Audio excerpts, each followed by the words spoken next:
nesse domingo, que o Senhor nos concede. E estamos aqui no permanente compromisso de expor a palavra de Deus. Temos um número bem menor de irmãos, dado o feriado prolongado em que os irmãos estão viajando, né? Deus os abençoe também, que eles possam desfrutar desses momentos de lazer, possam ser edificados, fortalecidos, mas vamos aqui, nós que estamos presentes, estar no compromisso de sempre de exposição da palavra de Deus. E, para tanto, nós vamos fazer a leitura do capítulo 42 do livro de Salmos, lembrando mais uma vez que os 150 capítulos de Salmos são, na verdade, 5 livros, né? E nós temos aqui a divisão desta manhã,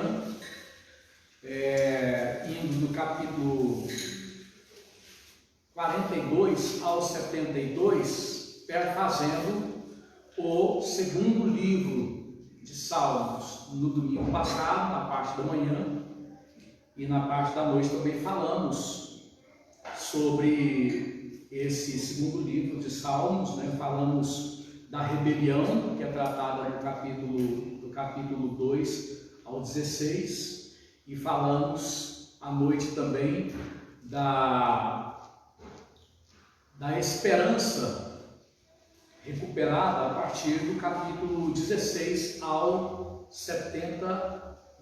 41. E hoje nós falaremos um pouco da esperança também, mas com uma outra abordagem, né?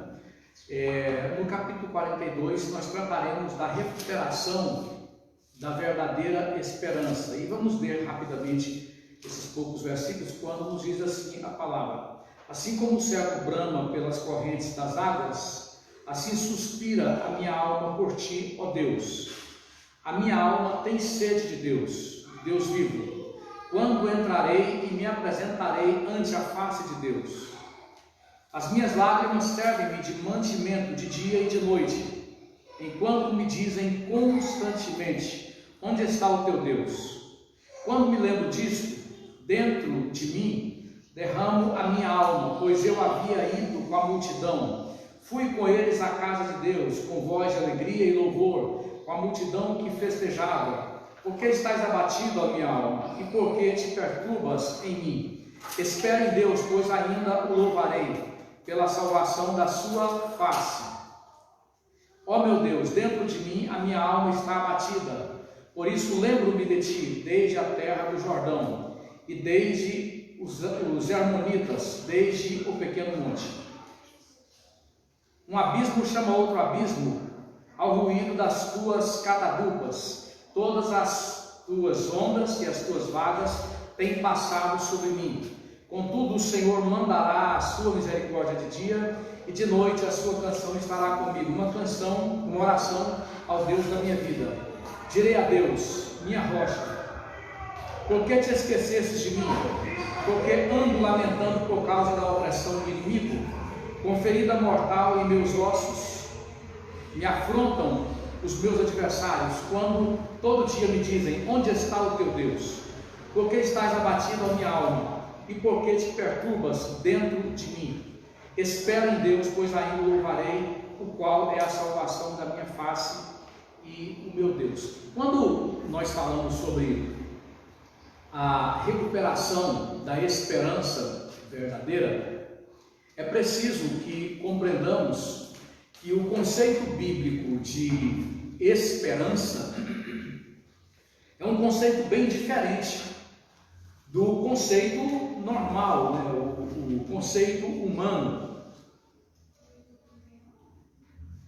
por assim dizer.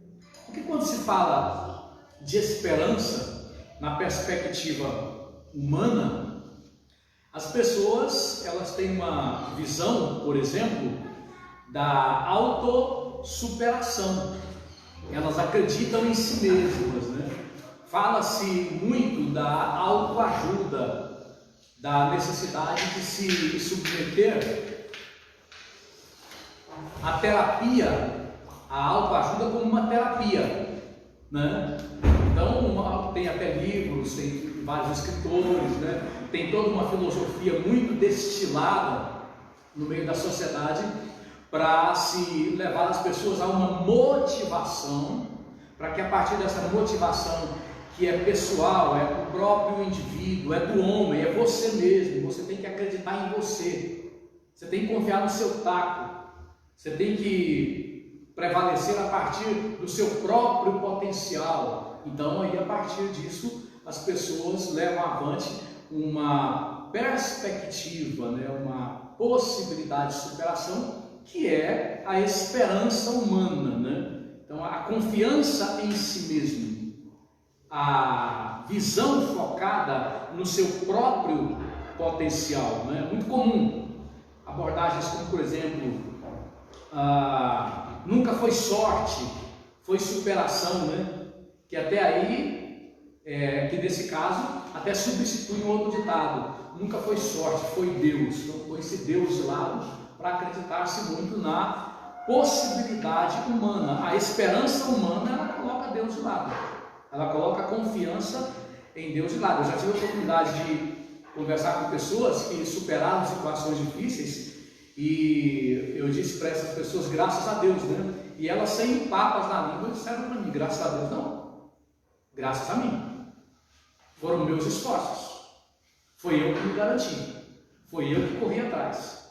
Essa conquista, essa aquisição, a superação desse problema de família, problema econômico, problema físico, de saúde, foi eu que corri atrás. Para o meio, o que a gente entende com isso aqui?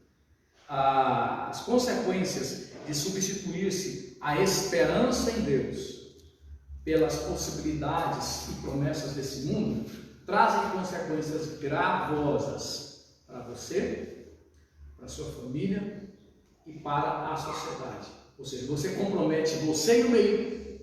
Você não consegue comprometer você sozinho.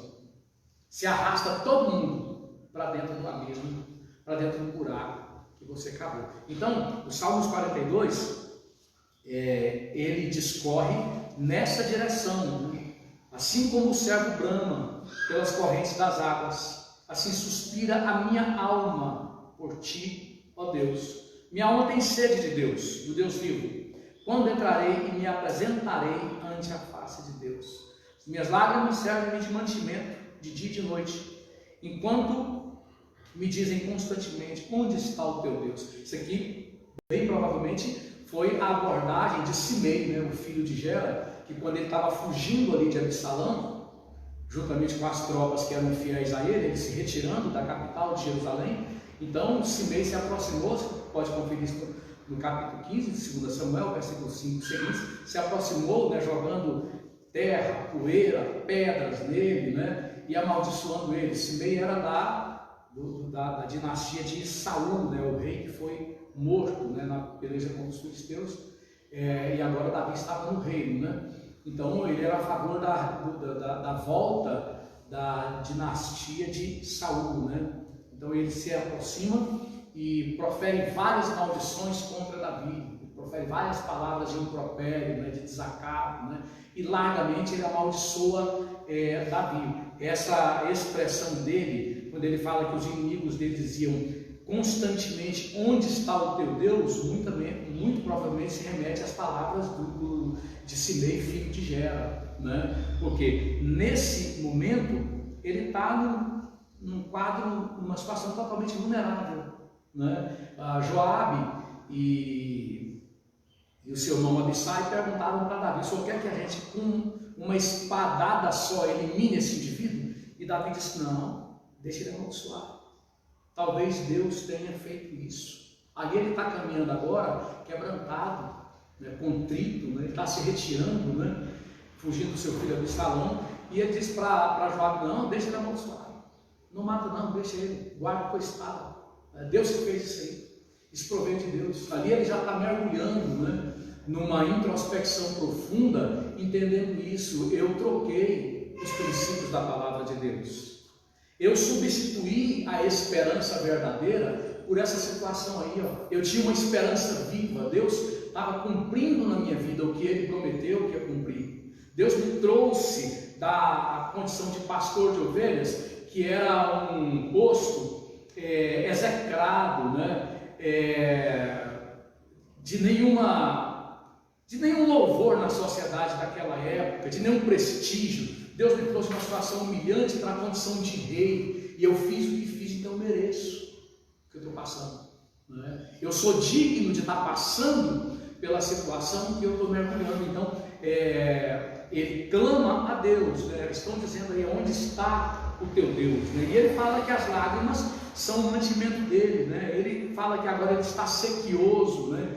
Com sede de Deus, porque também ele não poderia mais estar reunido no tabernáculo, no culto público, que era regido naquela época, ainda não havia templo, né? Então naquela adoração pública ele não poderia estar mais presente, ele estava expulso dessa condição de quem poderia comandar o povo, né, para essa adoração verdadeira, porque havia ali um sistema teocrático, né, que era responsável pela condução do povo à verdadeira adoração, muito embora quem levasse tudo a efeito era o sacerdote, ou o sumo sacerdote, que conduzia tudo aquilo com o corpo de levitas, né, com toda a liturgia da época. Mas o rei posto ali, ele tinha uma responsabilidade para que a adoração não parasse, para que o louvor não parasse, para que o culto não parasse. Ele respondia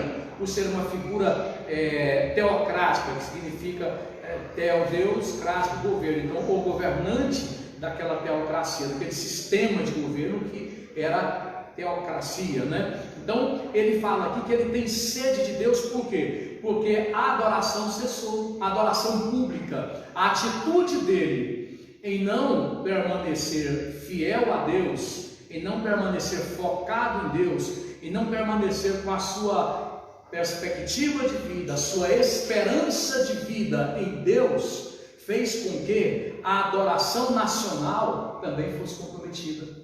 Fez com que o papel de Israel, como povo que nasceu para o culto, nasceu para ensinar as nações a cultuar, nasceu para ensinar as nações a relacionarem-se com Deus. Paulo diz que aos judeus foram confiados os oráculos de Deus, né? Então essa nação nasceu para ser a nação através da qual os povos conhecessem a Deus, o que se cumpriu não por Israel, porque Israel foi indigno, mas cumpriu-se por Deus, porque Jesus veio dos judeus, então cumpriu-se o que Deus queria com Israel, né? O Messias veio dos judeus, né? As escrituras do Antigo Testamento e do Novo Testamento vieram dos judeus. Então a atitude de um crente, já aplicando para nós, quando ele decide flertar com a esperança do mundo, quando ele decide acreditar que o mundo tem uma esperança para ele, que há o que aproveitar, há o que curtir, há o que degustar, há o que, vamos dizer assim, deleitar-se no mundo, ele está comprometendo algo muito maior do que ele mesmo.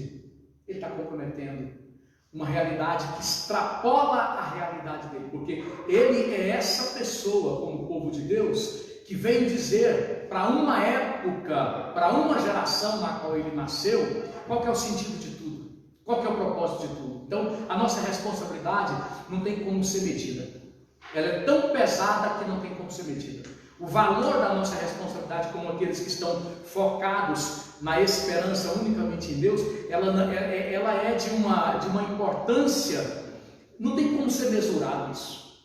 Não tem palavras para expressar o tamanho da nossa responsabilidade. Então, ele acaba travando todo um projeto, não só nacional, né, mas a nível de mundo, porque aquela nação estava posta ali para comunicar para a humanidade os propósitos eternos de Deus. É por isso, irmãos, que quando a gente reflete sobre isso, quando ele diz da situação dele, a vontade de voltar, eu tenho sede de Deus, como a corça suspira pelas águas. Esse era um animal que tinha, acredito que até hoje tem naquelas cercanias lá do Oriente Médio, quando a parte da seca vinha, que demorava, era seca muito severa, então esse animal emite um gemido muito alto, clamando pela água. Então Davi pega essa figura para manifestar a condição da alma dele, sedenta de Deus, sedento da vontade de voltar a comungar, voltar a relacionar-se, voltar a conviver, voltar a adorar, voltar a estar dentro desse convívio com Deus, né? Então, quando a gente analisa tudo isso, o que é que nos ocorre? Um entendimento da nossa importância, né? Um entendimento do nosso valor, uma compreensão do nosso propósito, né? Uma compreensão da nossa responsabilidade que extrapola a nossa individualidade, né? E é por isso, e é por pensar nisso que, irmãos, eu não posso, como servo de Deus, eu não posso ceder às demandas do velho homem que está em cada um de nós. Eu não posso ceder também aos outros. Eu não posso fazer o que eu quero, eu não posso fazer o que a minha esposa quer, eu não posso fazer o que o meu filho quer, eu não posso fazer o que a minha filha quer, né? Eu não posso fazer o que o meu patrão quer, eu não posso fazer o que o meu amigo mais próximo quer. Como eu falei, a minha responsabilidade, ela não tem como ser definida em palavras.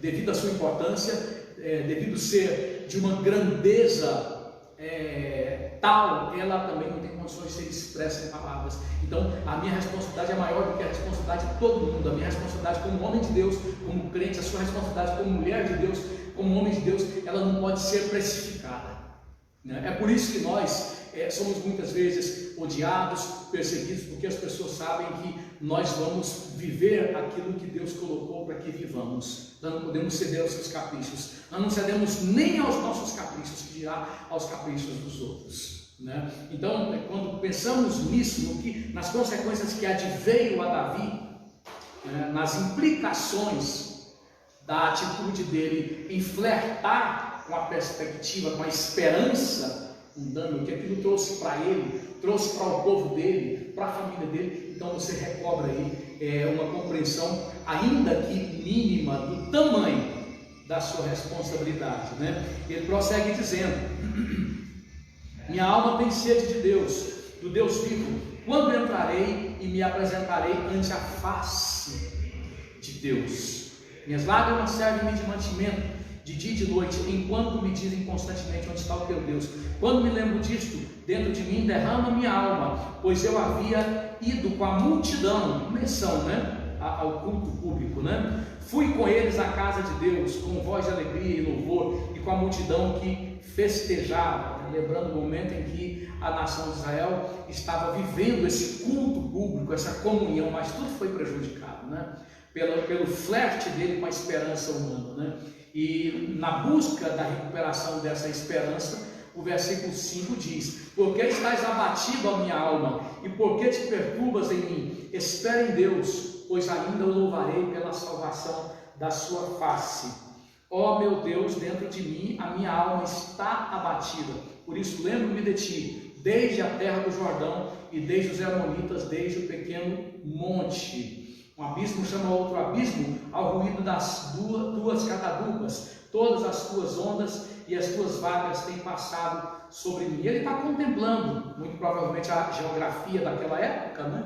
Naquela época o Jordão, ele transbordava, né? Era bem de uma dimensão bem maior do que é hoje, né? E ele observa os fenômenos daquelas cercanias ali, daquele rio, daquela época, né? E ele, meditando, ele tem momentos assim de assombros, né, com o avanço das águas e tudo aquilo ali, né, que atormentam ele, fazendo ele ter uma percepção da ira de Deus por causa do pecado. Então, a natureza ali também comunica a ele a profundidade do pecado. E essa natureza que comunica a realidade do pecado, ela é prevista na Bíblia. Por exemplo, o salmista diz, né, no Salmo 19, que um dia faz declaração a outro dia, uma noite faz declaração a outra noite, quando ele diz nesse sentido que os céus manifestam a glória de Deus e o firmamento a obra das suas mãos, né? Ele ainda diz que pelo mar foi teu caminho, e as tuas veredas pelas grandes águas, e as suas pisadas não se conheceram. O escritor Abacuque diz que o Senhor tem o seu caminho na tormenta, e nas tempestades o pó dos seus pés. Então Deus fala através da natureza, né? E entendemos que a primeira revelação de Deus, antes da revelação escrita, foi a revelação da natureza. Foi Deus falando na natureza, né? O escritor, o apóstolo Paulo, em Romanos capítulo 1, fala disso também, que o que de Deus se pôde conhecer foi manifesto em todas as coisas que ele fez, né? E são, portanto, os ímpios, os perversos, indesculpáveis, porque tudo declara Deus e a sua palavra. A noite, o dia declara, a natureza declara Deus, chamando o homem à salvação de Deus, chamando o homem ao arrependimento, chamando o homem ao conserto, e até o final, essa natureza, que é a primeira palavra de Deus antes da palavra escrita ser revelada, ela vai estar lá presente, né? Quando João, na ilha de Patmos, vê os céus, a terra, o mar, o cosmos, o infinito, né? Fugindo da presença de Deus, e se enrolando como um manto que se enrola, todo aquele estremecimento, né? As estrelas caindo, né? O firmamento se abalando, declarando o juízo de Deus. Então, Davi, ele está nesse momento, né, de mergulho, de introspecção, e ele não reage de formas a não aceitar, como o caso lá de Simei, que amaldiçoava, ele curva a cabeça, né? Ele não está reagindo às afrontas, aos insultos daqueles que perguntam onde está o seu Deus. Ele está vivendo uma reavaliação do seu caminho, ou seja, eu fiz com o que Deus me deu o que eu quis, eu usei o que Deus me deu para atender os meus caprichos, para atender os caprichos de amigos, de filhos, de próximos, né? Fugiu-me, aqui eu estou parafraseando, quer dizer, eu estou aplicando, né? Eu estou fazendo uma aplicação, né? Eu fiz um uso indevido daquilo que não era meu, me foi dado, e eu desviei o propósito, eu utilizei de maneiras que atendesse às minhas demandas e às demandas daqueles que estavam próximos de mim. Isso é normal, irmãos. No dia a dia você vê muito isso. O crente, ele recebe de Deus desde a vida até as benesses em que ele utiliza para essa vida ser suprida, e ele não entende que aquilo foi dado para um propósito que glorifica a Deus. Aquilo foi dado desde o corpo físico, isso foi dado a você para você servir a Deus, não foi para você usar de formas a afrontar a Deus, né? E por vezes nós vemos pessoas cristãs mesmo, usando o seu salário para atender a mimo de filho rebelde, tá entendendo? Usando sua casa, usando o seu pouco, o seu muito, né? Usando tudo que você tem aí para dispor, você está usando, traindo o propósito de Deus. Então ele está nesse momento de compreensão. Ele diz: as minhas lágrimas têm sido o meu mantimento. Eu tenho sido alimentado. Já pensou a situação dessa? Né? Eu tenho sido alimentado pelas minhas lágrimas. O que eu fiz lá atrás não valeu a pena, não compensou, né? E eu estou à busca agora do quê? Da verdadeira esperança. Eu estou à busca agora de recuperar aqueles momentos no qual o bem real, ele era um fato. Que bem real é esse, irmãos? É a comunhão com Deus, né? É a vida com Deus.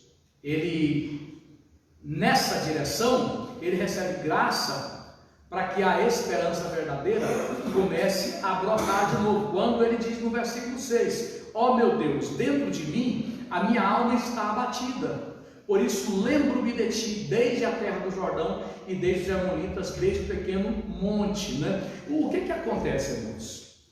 Nessa esperança mundana que ocupa o lugar da esperança verdadeira. Eu estava comentando isso ontem.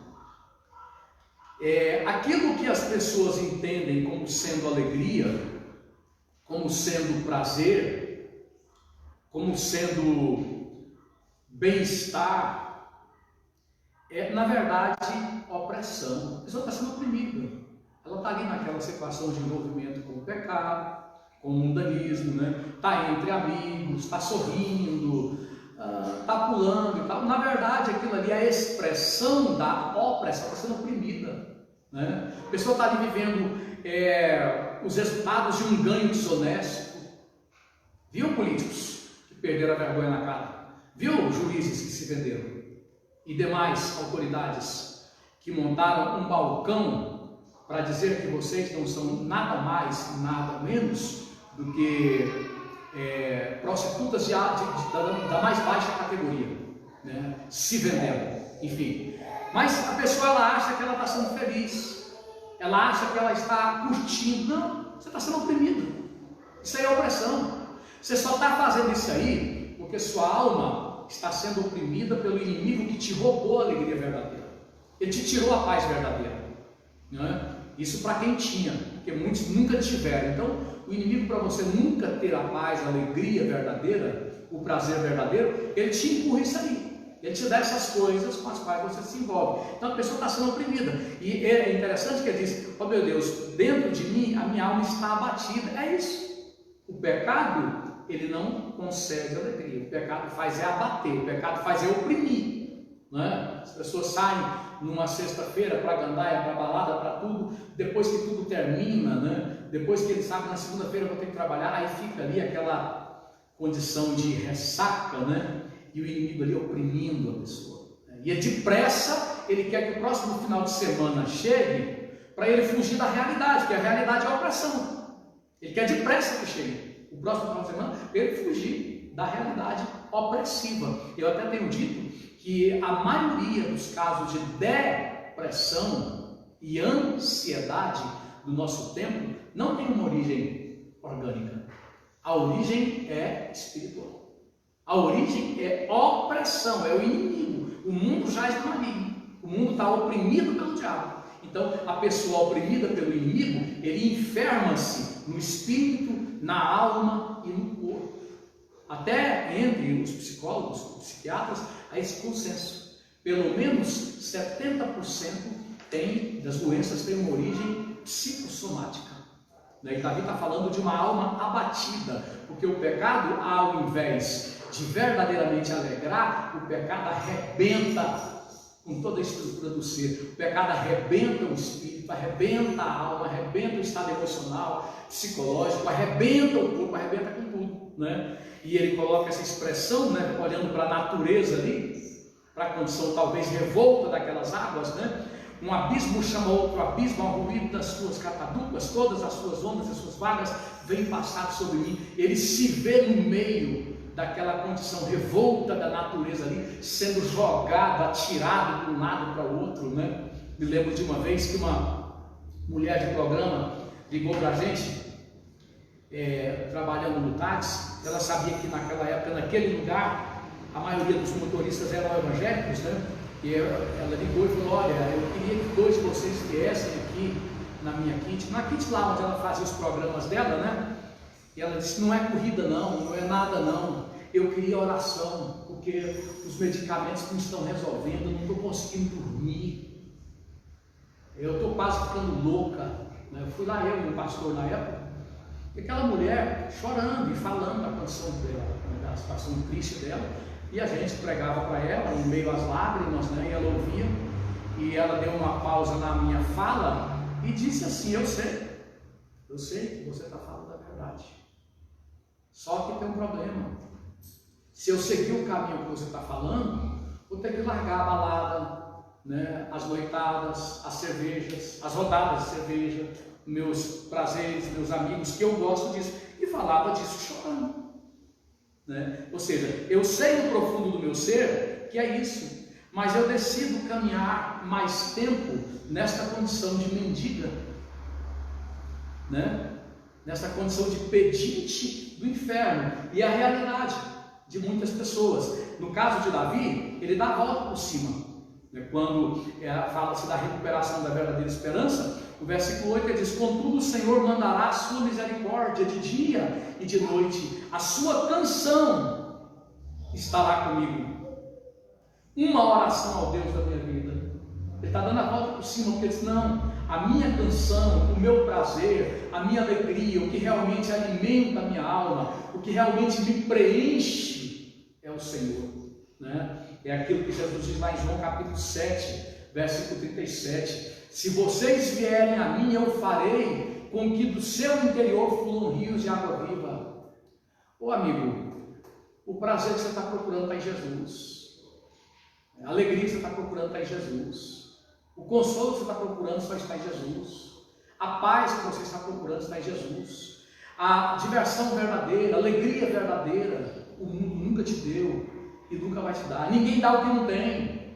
O diabo é pobre e miserável. Ele foi banido para sempre da presença de Deus. E ele comanda esse mundo na direção do engano, prometendo que ele nunca dá. Milhares de pessoas saem na sexta-feira de casa, principalmente adolescentes e jovens, procurando a vida aonde a morte vai ceifá-los. Aonde a morte vai ceifá-los, né? Então, Davi coloca desta forma, que a canção do Senhor será ele. O Senhor mandará a sua misericórdia. Ele está colocando para Deus: não me trate segundo o que eu mereço. Porque quando você pensa em misericórdia, você está falando para Deus isso. Quando você fala, Senhor, tem misericórdia, você está dizendo, Senhor, não me trate segundo o que eu mereço. Né? Essa é uma oração desconhecida pela maioria das pessoas, inclusive cristãos. Misericórdia é isso. Quando o publicano entra no templo e ora batendo a mão no peito, dizendo, tem misericórdia de mim, pecador, essa palavra misericórdia no grego é a junção de duas palavras, que é miséria, que é em português miséria, né? E córdia vem de corde, coração. Então, traduzindo em miúdos, o publicano, o pecador que está dentro do templo, orando, ele está dizendo, Senhor, coloque esse miserável, que sou eu, no teu coração, porque senão o Senhor vai ter que mandar ele para o inferno. Coloque esse miserável que sou eu no teu coração, para o Senhor me livrar do que eu mereço. O Senhor não me dá o que eu mereço, me coloca no teu coração. Então, Davi, ele está colocando isso, não me trate segundo o que eu mereço, né? E ele prossegue dizendo, direi a Deus, minha rocha. Ele está abandonando totalmente a possibilidade de alimentar no mundo sem Deus a sua alma, de encontrar no mundo sem Deus um sentido para a vida, uma alegria verdadeira, um divertimento verdadeiro. Não, aqui há uma guinada, né? Aqui há uma virada radical, né? Diga-se de passagem, a palavra arrependimento é exatamente virada radical. Shuv, de hebraico, é virar, é retornar. É esse homem que lá no Éden ele desgarrou-se de Deus, esta humanidade que desgarrou-se de Deus, aí ela recebe o convite do Evangelho para ela voltar dessa contramão aí, para ela vir de volta, entende? Para Deus. Então direi a Deus, minha rocha, por que te esqueceste de mim? Porque ando lamentando por causa da opressão do inimigo. Ele volta-se totalmente para aquilo que nos nossos estudos, nas nossas ministrações, nós temos chamado de o relacionamento vertical, né? Nós explicamos isso. Existe um relacionamento horizontal, que é o nosso relacionamento com o próximo, né? E o relacionamento vertical, que é o seu relacionamento com Deus. Então, quando o seu relacionamento vertical, que é o seu relacionamento com Deus, o Deus que veio a você, já que você não poderia ir a Ele, o Deus que veio ao homem, já que o homem não poderia ir a Deus, né? Quando você tem um relacionamento vertical bem resolvido, isso vai refletir no relacionamento horizontal, ou seja, o relacionamento seu com o próximo vai ser uma consequência positiva, próspera, né, do seu relacionamento com Deus. Você vai relacionar-se com o meio não sendo influenciado, mas influenciando.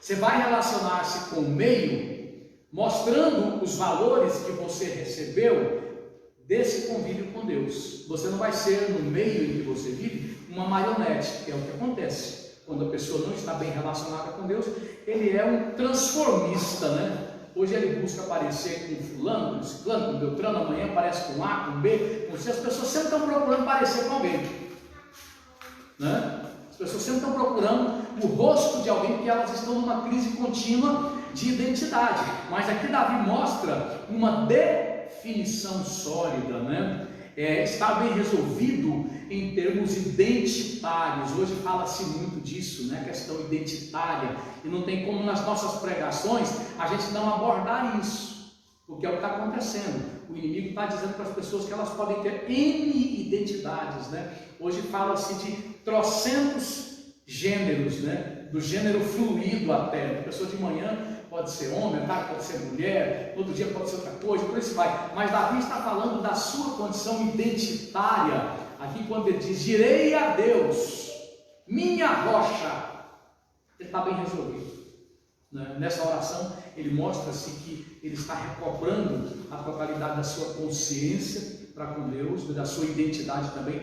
Direi a Deus, minha rocha, por que te esqueceste de mim? Porque ando lamentando por causa da opressão do inimigo. É como o filho pródigo lá de Lucas 19, né? Que o pródigo, depois de chafurdar-se ali, tendo vontade de comer até bolotas, né? Até comida de porco, né? O pródigo olha para a estrada, né? Eu voltarei, diz ele. Voltei com meu pai, porque na casa de meu pai há abundância, até os empregados vivem em abundância, e eu aqui nessa terra miserável. Então o pródigo coloca os olhos da estrada, e isso aí também ilustra em parte a possibilidade do homem distante de Deus, que está sendo enganado pela esperança falsa, né? Quando ele volta-se para Deus, ou quando ele vem para Deus pela primeira vez, ele coloca os olhos na estrada, na distância que ele está desde que se afastou de Deus do Éden, né? Então esse homem, ele coloca os olhos na estrada e diz, olha, eu sei que lá tem uma mesa farta, né? Eu sei que lá tem uma mesa abundante, eu sei que lá eu não vou ser humilhado dessa maneira, eu sei que lá eu vou encontrar misericórdia, eu sei que lá eu vou encontrar graça, eu sei que lá eu vou ser acolhido. Então Davi está vivenciando isso. Direi a Deus, minha rocha, por que te esqueceste de mim? Porque ando lamentando por causa da opressão do inimigo. Porque quando a pessoa está distante de Deus, ele fica à mercê do adversário. O inimigo, ele passa a ter direito na vida da pessoa. Antes da pessoa clamar pela misericórdia de Deus, numa atitude de arrependimento, rejeitando a esperança do mundo, guarde sempre essa palavra, esperança, né? Quando ele está nessa condução da expectativa humana, da esperança humana, então o inimigo está ali sob o controle da vida dele. E eu vi uma ministração, parte de uma pregação do saudoso, o homem de Deus, o pastor Seu Shed, uns 3 anos atrás, aprove a Deus recolhê-lo, aí já por volta dos 90 anos, né? E numa ministração dele, achei muito interessante, ele disse o seguinte, você já parou para pensar por que a maioria, que muitas vezes uma bruxa, uma feiticeira, ela consegue adivinhar o dia da morte de alguém e faz uma previsão e acerta, dizendo, fulano vai morrer tal dia, Beltrano vai morrer tal dia. Sabe por que ela acerta?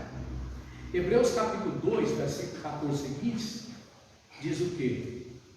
Que, bom, como os filhos participam da carne e do sangue, ele também participou, ele, Jesus, né, participou das mesmas coisas, para que, desta forma, ele pudesse livrar aqueles que estavam sob o poder de Satanás, que tem o aguilhão, ou seja, o cetro da morte. Tem o cetro da morte. O que esse texto está dizendo? Está dizendo que Satanás é o rei das pessoas que vivem a esperança mundana. Ele governa sobre elas, ele domina sobre elas. Então vem a oferta da graça através do Evangelho para as pessoas serem libertas dele. Vem esta oferta uma vez, 2, 3, trocentas vezes, oferecendo à pessoa a libertação dessa situação. Quando Deus termina de fazer esta oferta, essa proposta, Deus tem uma quantidade. Deus tem um tempo. Gênesis capítulo 15 fala da medida de Deus que se enche, né? Hebreus capítulo 4 diz para não extinguir o espírito. Tem um tempo para se arrepender. Alguém diz o seguinte: não adianta querer começar a construir a arca depois que começou o dilúvio. É tarde, porque tem um tempo certo para se arrepender. Então acontece, quando a medida de Deus se esgota, o tempo de Deus para aquela pessoa, e só Ele sabe, nós não sabemos, quando o tempo de Deus se esgota, o que acontece? Deus retira a sua proteção, porque o inimigo até então queria matar aquela pessoa, como ele quer matar todos, né? Deus retira a sua proteção porque o tempo esgotou. Aí o inimigo passa a ter domínio absoluto. Ele que já tem domínio, ele passa a ter domínio absoluto. E o que acontece?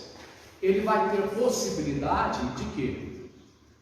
De prever. Não é prever não, ele passa a ter a agenda da vida daquela pessoa. E na agenda dele ele coloca, ela vai morrer tal dia. Ele vai morrer tal dia. Está entendendo? Eu vou matar ela tal dia. Eu já orei com pessoas que o diabo falou que ia matar e matou.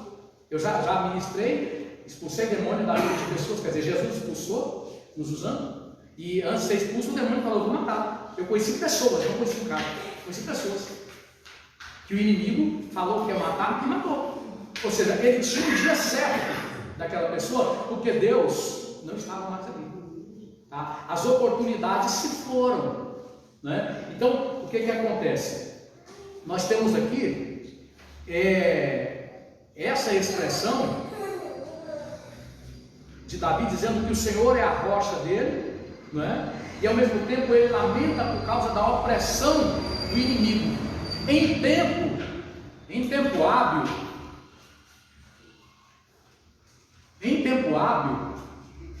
ele está pedindo a Deus para que ele não seja possuído pelo adversário. Em tempo hábil, ele está se arrependendo e dizendo, Senhor, tem misericórdia. Não me deixe à mercê. Tudo bem que ele está falando de inimigos humanos aqui, mas esses inimigos humanos estão sob a liderança de Satanás mesmo. Embora o Velho Testamento não faça uma colocação tão assim ampla da ação de Satanás, mas aqui é a ação dele, através desses inimigos, porque existe um processo messiânico aqui, que o diabo queria abortar, desde aquela época, queria lançar Davi para fora do propósito messiânico. Então Davi, quando ele fala da opressão do inimigo, nessa oração, nessa súplica que ele lança a Deus, o que está acontecendo? Ele está pedindo para Deus para que o propósito do inimigo opressor não determine os dias dele aqui e na eternidade. Senhor, em tempo oportuno, tem misericórdia de mim. Não permita que o desejo do inimigo se cumpra na minha vida. Não permita que o inimigo me mate. Não permita que o inimigo se consolide como Senhor da minha vida. Não permita que isso aconteça, né? E a gente precisa compreender isso, que o flerte, o envolvimento com aquilo que é a esperança mundana, faz com que o adversário se torne Senhor, né? Você quer o inimigo como Senhor da sua vida? E ele prossegue dizendo, já terminando, com ferida mortal em meus ossos me afrontam os meus adversários.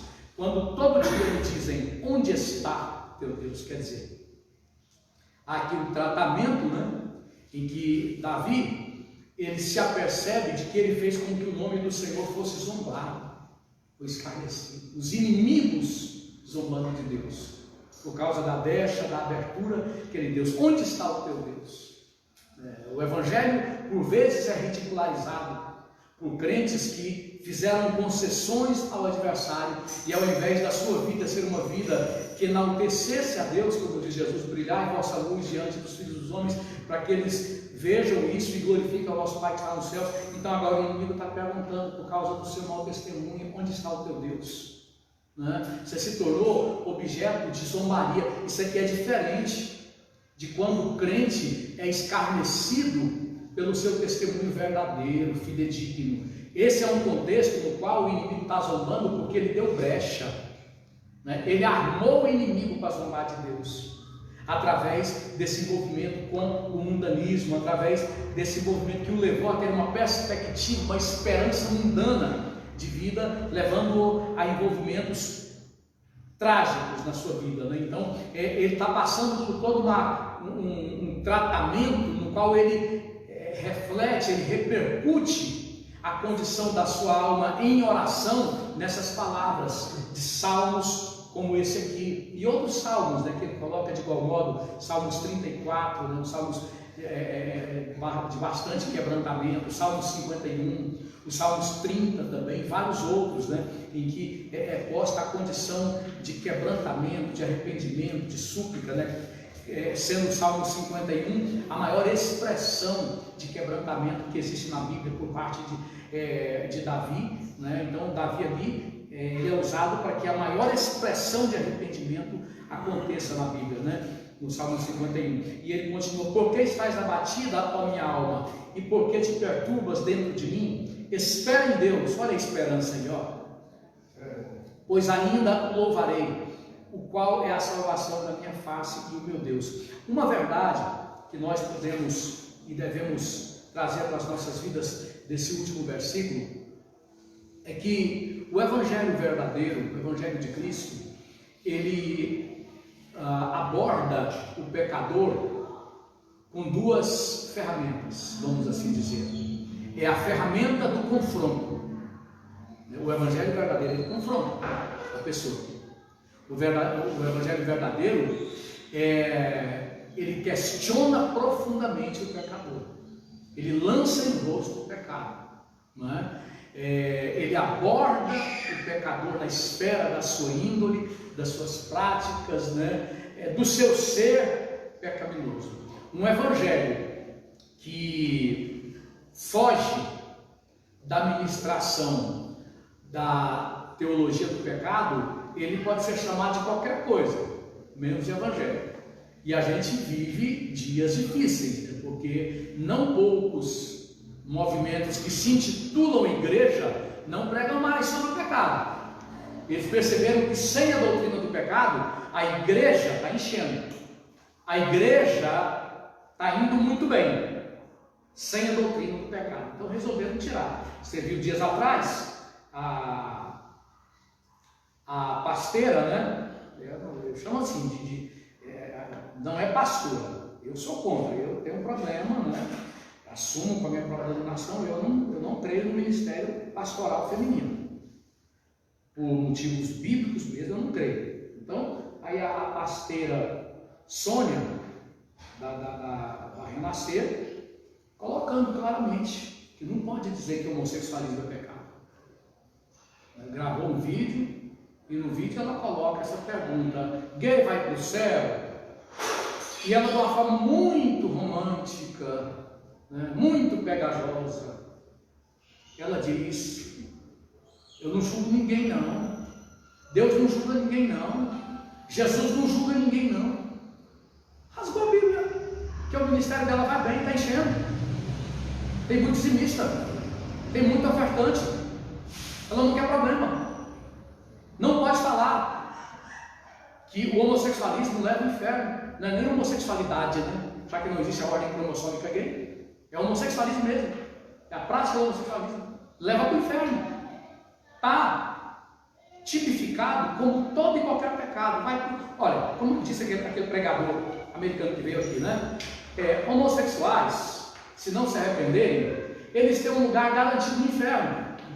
Prostitutas, se não se arrependerem, de igual modo. Adúlteros, de igual modo.